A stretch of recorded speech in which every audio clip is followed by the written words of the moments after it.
Breaking news! Hold on tight because this is the kind of news I like to bring here. This made Baltimore Ravens fans very happy. Before we start, hit that like button hard if you believe we will make it to the Super Bowl this season. Man, I am excited for this. If possible, write it like this: the Ravens will make it to the Super Bowl. It's true that our team still needs to improve a lot, but overall, we have the ability to get there. Now let's talk about the good stuff. The 2024 regular season has reached the halfway point, and with it comes a first look at the NFL's standout players so far. Dalton Wasserman of Pro Football Focus released his picks for the league's midseason awards, and yes, Ravens Nation, two of our own, took home the top honors. For MVP, it's none other than quarterback Lamar Jackson. That's right, Wasserman praises Jackson's ability to elevate his game once again, noting that he's on pace to set career highs in passer rating, turnover-worthy game rate, and yards per attempt. Jackson's 87.8 passer rating ranks second in the NFL, behind only Joe Burrow, Wasserman wrote. His dual-threat capabilities are practically a cheat code for a Ravens offense that leads the league in total offense and offensive rating. And he's right. Jackson's ability to dominate through the air and on the ground this season is unmatched. Under second-year offensive coordinator Todd Monken, Jackson's accuracy and mastery have been on display every game. He ranks fifth in the NFL in passing yards, second in passing touchdowns, and has thrown just 2 interceptions all year. And let's not forget his impact on the run. Jackson ranks 14th overall among all rushers with 501 yards on the ground, adding 2 more touchdowns to his impressive stat line. No other quarterback is doing what Jackson is doing right now. His combination of passing efficiency and running threat is something the NFL hasn't seen at this level, and if he keeps it up, he's on pace to make history. Then we have the mighty man himself, Derrick Henry, taking home the Offensive Player of the Year award. Wasserman couldn't have summed it up better. Henry has been everything the Ravens could have hoped for since they brought him in this offseason. He leads the NFL in rushing yards by nearly 200. Henry's 91.5 rating isn't just impressive, it's league-leading. And the only player in the league with more explosive rushing? You guessed it, our own QB1, Lamar Jackson. Together, Jackson and Henry have created one of the most intimidating backfields the NFL has ever seen. When Baltimore decided to add Henry to the league's best rushing attack starting in 2023, it sent shockwaves through the NFL. Defenses are struggling to contain him. Henry is breaking out for massive gains and currently leads the league in touchdowns. He's on pace for another 2,000-yard season and could even make a run at the NFL's all-time rushing record. No player is causing more headaches for opposing defenses than Henry, and his ability to keep drives alive is a major reason why the Ravens' offense is thriving. So here's the big question for Ravens Nation. Is this the best backfield duo we've ever seen? We're looking at a quarterback in Jackson who is redefining what it means to be a dual threat, paired with a running back in Henry who is a relentless force on the ground. Together, they're taking this offense to heights no one could have predicted.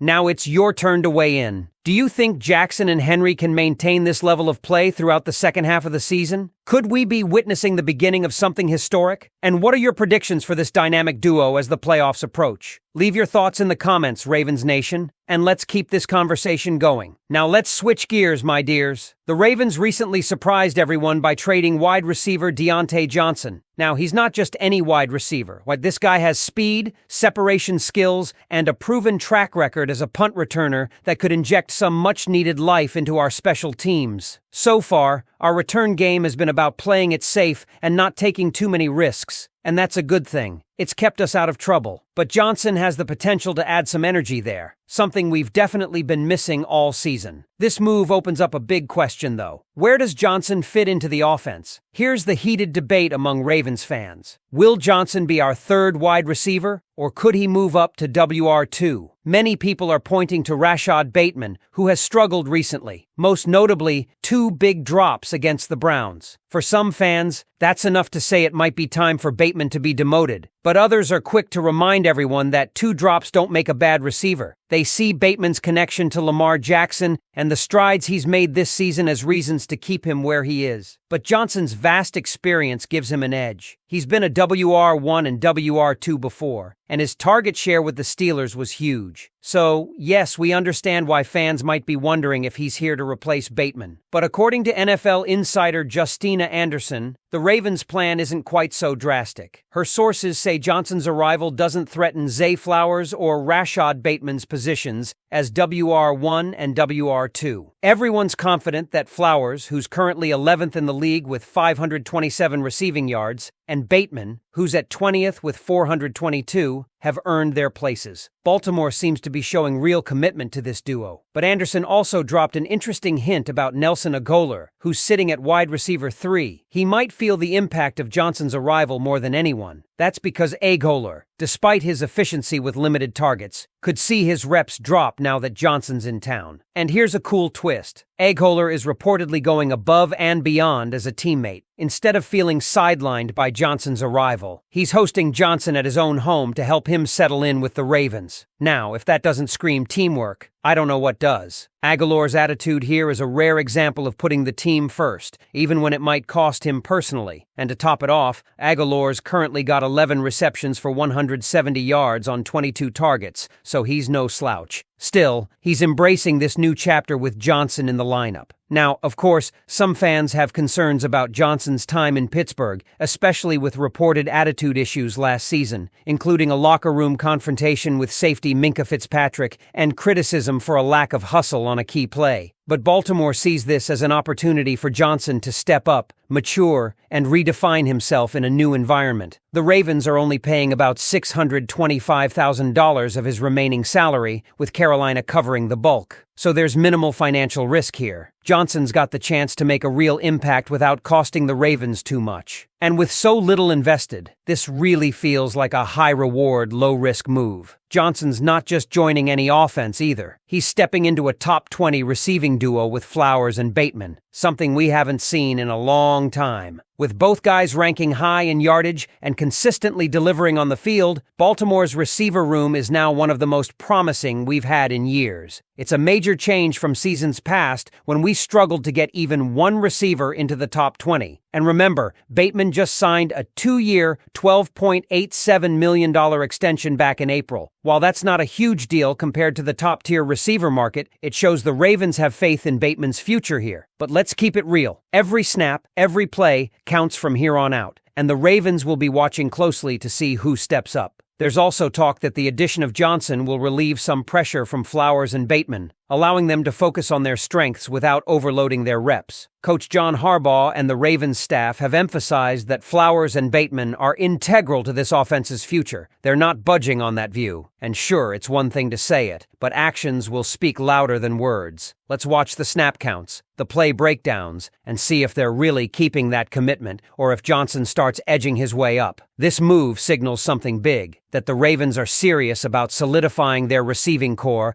and maximizing every weapon they have to support Lamar Jackson. So, Flock, this is your moment. What do you think? Is Deontay Johnson the missing piece for Baltimore's offense? And what role should he really play? Drop your thoughts below because we want to hear what you think of this big new move.